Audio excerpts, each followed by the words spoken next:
இன்னைக்கு பன்னீர் பிரியாணி எப்படி செய்யுதுன்னு பார்க்கலாம். குக்கரில் வந்து சூடு ஏறோடனே ஒரு ஸ்பூன் நெய் ஊற்றிப்போம். ஒரு 2 ஸ்பூன் எண்ணெய் ஊற்றிருப்போம். தாளிக்க சோம்பு, பட்டை, லவங்கம், ஏலக்காய், மிளகு எல்லாம் போட்டு தாளிப்போம்.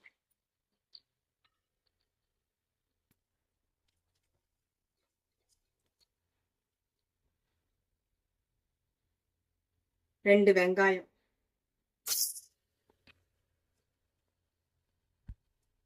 ரெண்டு வெங்காயம், 4 பச்சை மிளகாய் நல்லா வதங்கணும்.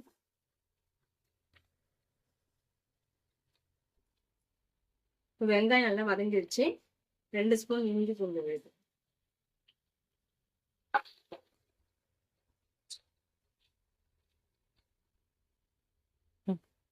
புதினா கைப்பிடி. வெங்காயம் நல்லா வதங்கிடுச்சு. புதினாவை போட்டு நல்லா வதக்கும்.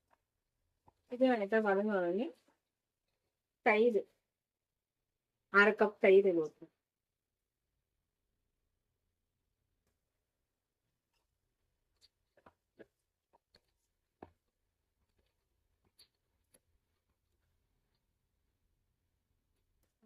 ஒரு ஸ்பூன் கரம் மசாலா, ஒரு ஸ்பூன் மிளகாத்தூள் போடுறேன்.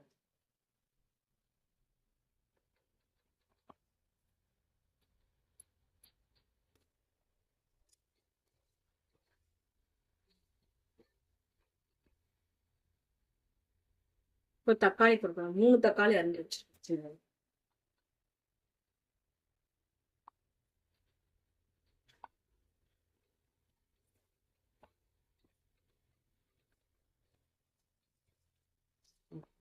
தக்காளி, வெங்காயம் எல்லாம் வதங்கிருச்சு. ஏற்கனவே அரிசி 2 கிளாஸ் அரிசி பாஸ்மதி அரிசி ஊற வச்சிருக்கேன். 1/2 மணி நேரம் ஊற வச்சிருக்கேன். இப்போ அது போடணும்.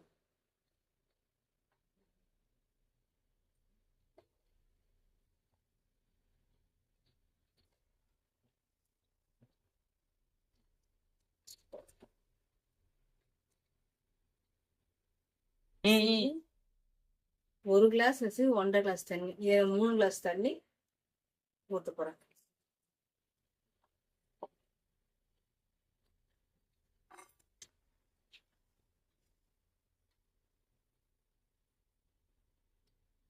தேவையான உப்பு போட்டுக்கோங்க.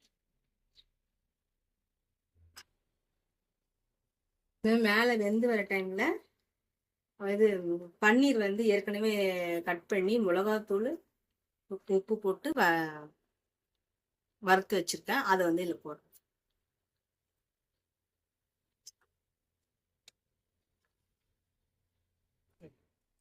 கொத்தமல்லி லாஸ்டா விட்டு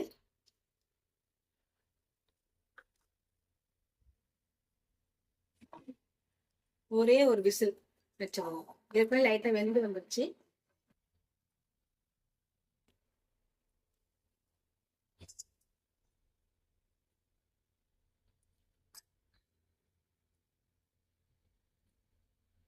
பன்னீர் ரெடி ஆயிடுச்சு.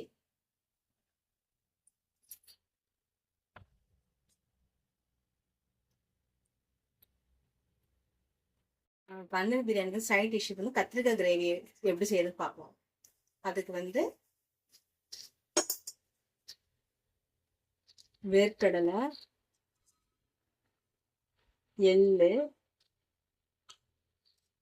மிளகு, சோம்பு, சீரகம் எல்லாம் ஒண்ணா போட்டு நல்லா வறுத்து எடுத்துக்கலாம்.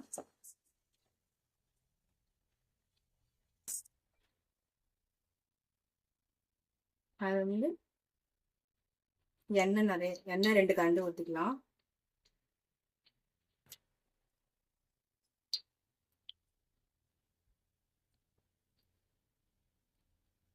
எண்ணெய் சூடு இருந்து கத்திரிக்காய் போட்டு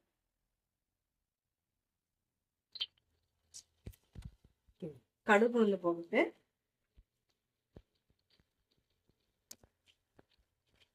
கடுகு நல்லா பொரிஞ்ச உடனே அந்த கத்திரிக்காய்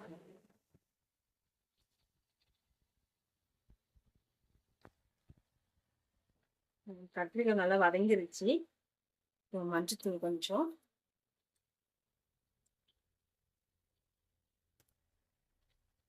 மிளகாத்தூள் காரத்துக்கு ஏற்ற மாதிரி போட்டுக்கோங்க.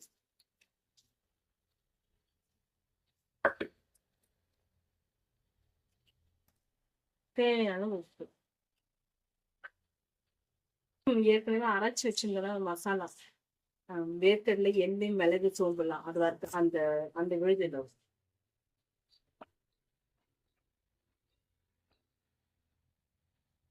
இப்போ புளிய கரைச்சி ஊற்றணும். இப்போ லாஸ்டா வந்து புளி கரைச்சி தண்ணி கொஞ்சம். அவ்வளோதான், கத்திரிக்காய் ரெடி.